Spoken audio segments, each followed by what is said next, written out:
ठटे जी साहिली पट्टी में गुरबत, बुख, बदहाली ऐं माली वसीलनि जी खोट सबबि हज़ारे माहीगीरनि मछी जे शिकार करण बदिरां केकड़नि जो शिकार करे मुतबादिल रोज़गार ॻोल्हे वरितो आहे, जिन में वॾो तादाद ॿारनि जो आहे।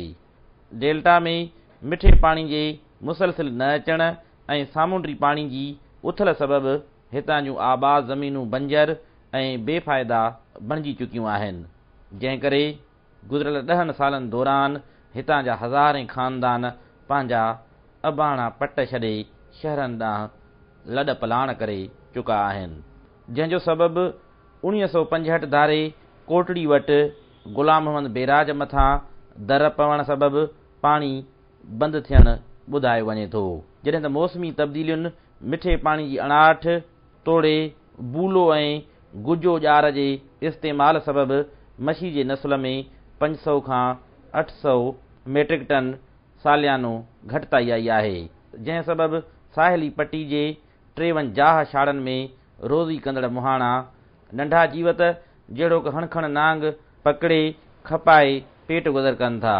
इहो ई सबबु आहे जो ख़ानदान जे सरबराह खां सवाइ नंढा ॿार बि शिकार में रुधल ॾिसजनि था। स्कूल न आहे हिते जेके आहे सो वीचारा बच्चा जेके नंढड़ा जेके न सो छाजे पेट ख़ातिर वीचारा कूका जलींदा आहिनि, गुज़ारो कंदा आहिनि। जेकॾहिं स्कूल हुजे हा त तइलीम वठणु हा त अॻिते वञी पंहिंजो सारो करियो।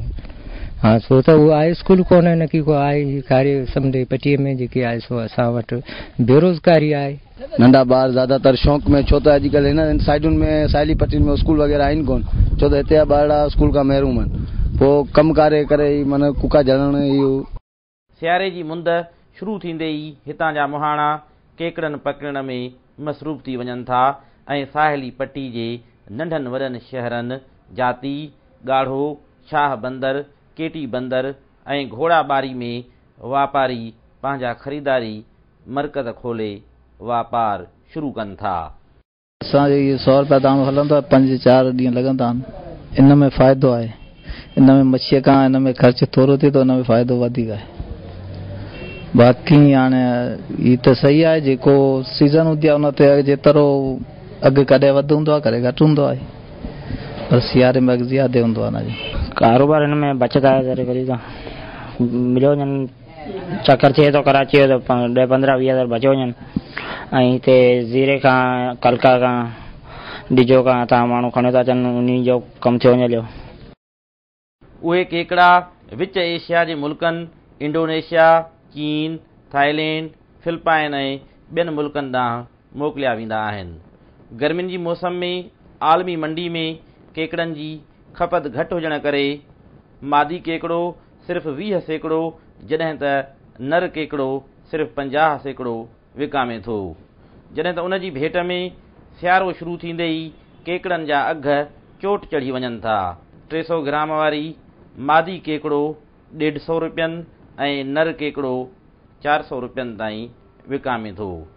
वॾो हिते नर आहे 300 ग्राम जो हुजे, उहो वॾो आहे उहो 110 रुपया हले थो।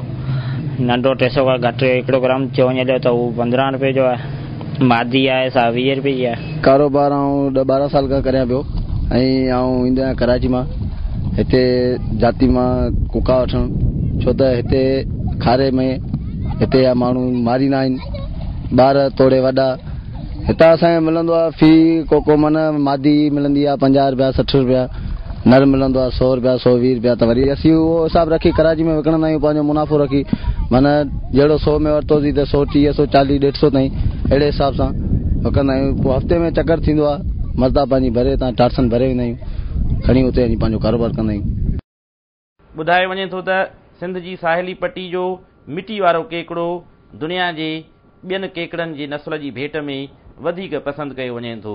रोज़ानो 15 खां 25 टन केकड़ा पाकिस्तान मां परॾेह मोकिलिया वञनि था, जिते केकड़े जी हाणोकी क़ीमत 5 खां 25 डॉलर फ़ी किलो ॿुधाई वञे थी।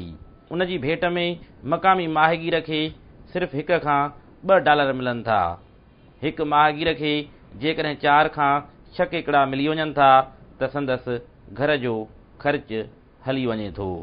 असांजा कूका जली हूंदा उन मां जेके आहे सो गुज़ारो मिड़े कुझु मच्छी का कुझु सही थिए थो छाजे करे त उहा मच्छी जी खोट थी वई आहे उन मंझि जेके आहे सो कूका जे मंझि जेके आहे सो ॿार नंढड़ा आहिनि वॾा आहिनि त पंहिंजे पेट गुज़ारे कंदा आहियूं बेरोज़गारी आहे पाणी जी खोट आहे हाणे असां जेकी मजबूरीअ में असां हुकूमत खे चवंदा त असांजो कुझु सारो करियो जंहिं मंझि असांखे डैम या कोई अहिड़ो तरीक़ो करे ॾियो जो असांजा बचाव।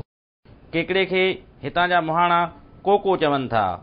कोको पकड़ण लाइ पाणी में लोही तार उछलाई वञे थी ऐं गप वारनि किनारनि में शिकार हुजण ऐं न हुजण जो अंदाज़ो लॻाए वञे थो। शिकार फासण जी सूरत में केकड़े जूं ॿई ॼाड़ियूं रसी सां ॿधी छॾिबियूं आहिनि। केकड़े जी वाधवीज तमर जे वणनि में तेज़ीअ सां थींदी आहे जिते खाद खुराक लाइ हयातियात मौजूदु हुजे थी।